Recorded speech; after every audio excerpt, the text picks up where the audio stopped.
السلام علیکم ورحمۃ اللہ وبرکاتہ۔ شعبان کا انتظار تھا، آ گیا۔ زندگی کی کتنے شعبان گزر گئے، یہ بھی گزر جائے گا، لیکن یہ شعبان ایسا شعبان ہو جو ہمارے لیے برکتیں، رحمتیں، خیریں اور خوشیوں کا ذریعہ بنے گا اور ہمیشہ بنا ہے۔ شعبان تو آتا ہی اس لیے ہے، میرے آقا سرور کونین صلی اللہ تعالی علیہ وسلم نے رجب، شعبان اور رمضان کو خیر و برکت کا مہینہ فرمایا اور اس کا استقبال فرمایا میرے حضور رجب سے رمضان کا استقبال شروع کر دیتے تھے، رجب کے مہینے سے، اور رمضان تو شعبان تو پھر اور حیرت انگیز برکات ہیں۔ آئے میں آپ کو کچھ چیزیں عرض کرتا ہوں کہ ہم شعبان کے مہینے کی برکتوں میں کیسے اپنا حصہ ملائیں اور اس کی خیریں کیسے لوٹیں اور اس کی بہاریں کیسے اپنے قریب تر کریں۔ 3 چیزیں فیصلہ کر لیں۔ شعبان میں نفلی روزے اس لیے رکھے جاتے ہیں تاکہ رمضان میں روزے رکھنے کی استعداد پیدا ہو جائے۔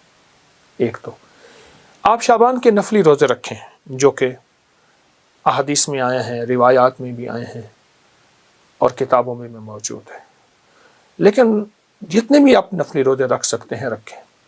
صرف صبح شام ایک کام ضرور کر لیجئے، اس کام سے آپ کو بہت فائدہ ہوگا۔ صبح جب سحری کے لیے آپ اٹھیں تو سحری کریں اور سحری کے ہر لقمے کے ساتھ یا واجدو پڑھیں۔ ہر لقمہ نور، سرور، راحت، رحمت، برکت، عطا اور شفا، یا واجدو، یا واجدو، یا واجدو۔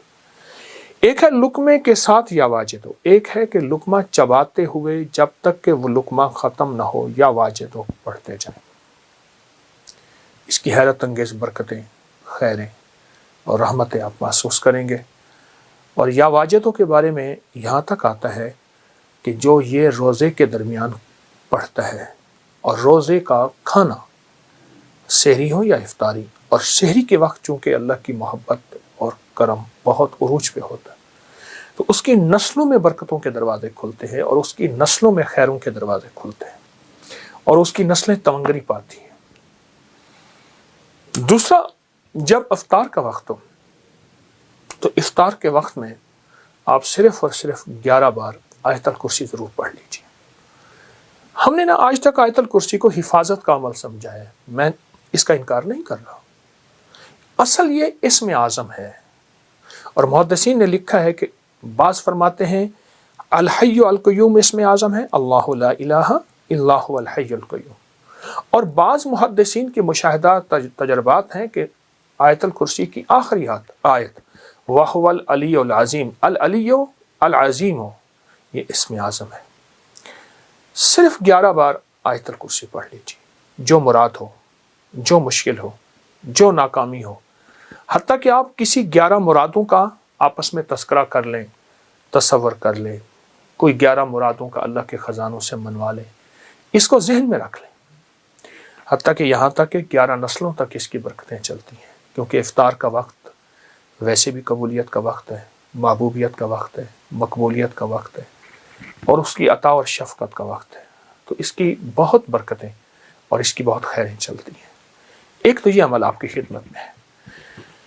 دوسرا، 15 شعبان جس کے بارے میں مستند روایات میں کہ فرمایا تقدیروں کے فیصلے ہوتے ہیں، زندگیوں کے فیصلے ہوتے ہیں، رزق کے فیصلے ہوتے ہیں، عطا کے فیصلے ہوتے ہیں، کس کے بارے میں اللہ کی صفت قابض کہ اس کا رزق چھین لو، اس کی روح چھین لو، قبض کر لو، اور کس کے بارے میں میرے رب کی صفت باسط وسیع کر دو اور وسیع کر دو، اور اللہ کی صفت واسع رزق وسیع کر دو، صحت وسیع کر دو، عزت کے تاج پہنا دو۔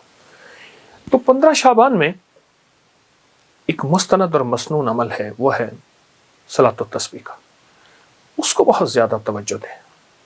اگر ایک دفعہ پڑھ لیں صلاۃ التسبیح، پر پڑھیں ایسی کہ ہر رکن میں آپ نے جو تیسرا کلمہ پڑھنا ہے سبحان اللہ، ایک ہے دیکھیے، ایک ہے سبحان اللہ الحمدللہ ولا الہ الا اللہ واللہ اکبر ولا حول ولا قوت الا باللہ العلی العظیم، ٹھیک ہے۔ ایک ہے ٹھہر ٹھہر کے، اور ایک ایک لفظ کو جذب کر کر کے، اور ایک ایک لفظ پہ اللہ کی محبت اور توجہ دے دے کر، اور ایک ایک لفظ پہ پورا دھیان جمع کر سبحان اللہ الحمدللہ ولا الہ الا اللہ واللہ اکبر، اللہ کا نام لیتے ہی ہمارے دل میں اللہ کی عظمت آ جائے، اللہ کا نام لیتے ہی منہ میٹھا ہو جائے، اللہ کا نام لیتے ہی حلق بھر جائے، اللہ کا نام لیتے ہی رواں اور انگ انگ ایسے رونگٹے کھڑے ہو جائیں۔ اس عظمت کے ساتھ ایک بار صلاۃ و تسبیح شب برات میں پڑھ کے دیکھیں، کیونکہ برات کے معنی ہے نجات، گناہوں سے نجات، آگ سے نجات، مصیبتوں سے نجات، مشکلوں سے نجات، ناکامیوں، قرضوں، بیماریوں، بندشوں، جادو، تکلیفوں سے نجات۔ اللہ اکبر، عجب عمل ہے۔ صلاۃ و تسبیح پڑھیں، مغرب کے بعد پڑھیں، عشاء کے بعد پڑھیں، فجر سے پہلے پڑھیں، رات کے کسی لمحے پڑھیں، پر تنہائیاں ہوں اور اللہ ہو۔ یا اللہ دنیا میں ایسی جگہ کوئی کہیں ہوتی، اکیلے بیٹھے رہتے، یاد تیری دل نشیں ہوتے، ایسا کوئی لمحہ اور ایسی کوئی ساتھ اور ایسی کوئی گھڑی اور ایسی کوئی کیفیت ہو، اور انشاءاللہ آپ جو حاجت مانگے، جو مشکل، جو پریشانی، جو الجھن اور جس ناکامی سے نجات مانگے، اللہ غیب سے عطا فرماتے ہیں۔ بہت طاقتور عمل ہے، بہت باکمال عمل ہے، اور بہت حیرت انگیز عمل ہے۔ امید ہے کہ آپ اس پہ توجہ کریں گے، اور پھر صرف یہ نہیں، پھر اس کے بعد دعا کو وقت دیں، دعا کو وقت دیں۔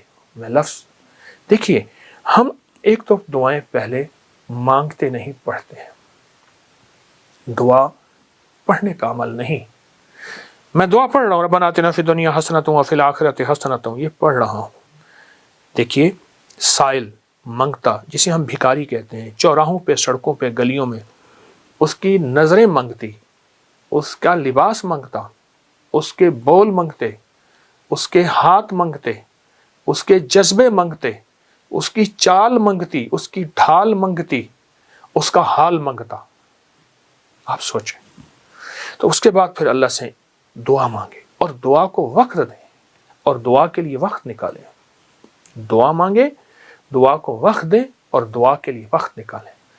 اب صلاۃ و تسبیح کے بعد ایک عمل آپ نے کرنا ہے، 11 بار ربنا آتنا فی الدنیا حسنۃ وفی الآخرۃ حسنۃ وقنا عذاب النار، 11 بار استغفر اللہ الذی لا الہ الا هو الحی القیوم واتوب الیہ، اور 11 بار آپ نے تیسرا کلمہ پڑھنا ہے، سبحان اللہ والحمدللہ ولا الہ الا اللہ واللہ اکبر ولا حول ولا قوت الا باللہ العلی العظیم۔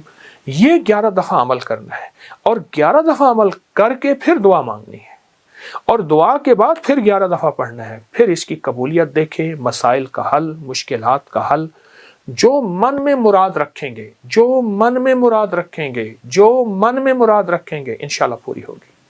یہ بہت طاقتور عمل میں آپ کو شعبان کے مہینے کی عظمتوں اور برکتوں کے ساتھ دے رہا ہوں، ضرور کیجئے۔